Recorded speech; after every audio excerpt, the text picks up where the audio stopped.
Assalamu alaikum. Welcome to Iqrayah. I'm so glad you could join us today for this daily verse reflection.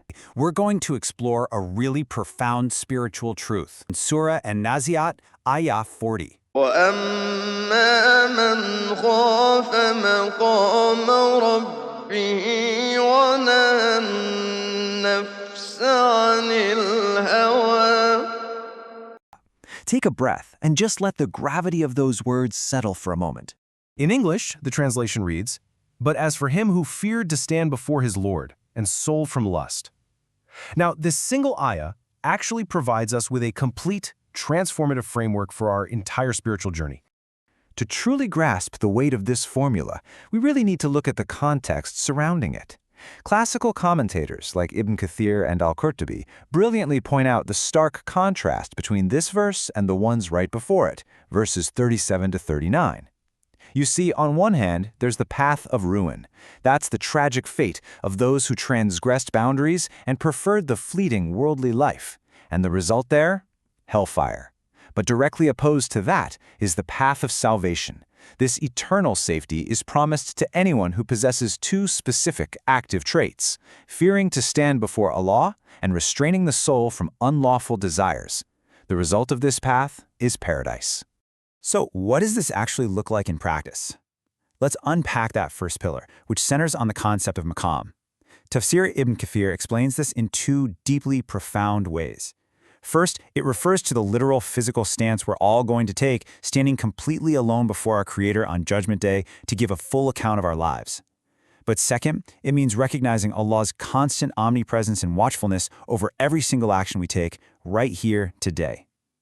This kind of fear isn't just some passive emotion, it's an active deterrent. This deep reverence of maqam literally halts a person when they're on the very verge of committing a sin. And that deep reverence naturally builds right into the second pillar, which is restraining the soul from lust, or Hawa. Hawa refers to vain, unlawful desires and fleeting passions. But drawing on insights from Ma'arif Quran, there's a really important distinction we need to make here. Islam doesn't ask us to destroy our natural human needs, like hunger or the need for companionship. Instead, it's all about boundary management. It's a constant internal struggle, a jihad against the self, to forbid those natural human desires from crossing over the line into what is unlawful. So how do we apply this beautiful formula to our everyday lives? We can break it down into three practical reflections. Number one, active awareness. We need to let the reality of standing before Allah stop sins before they ever even start. Number two, boundary management. It's absolutely okay to acknowledge your natural desires, but refuse to let them cross into the unlawful. And number three, quick repentance. We're human, right? So if human weakness causes a slip, let that deep-rooted fear pull you immediately back to Tawbah, back to sincere repentance.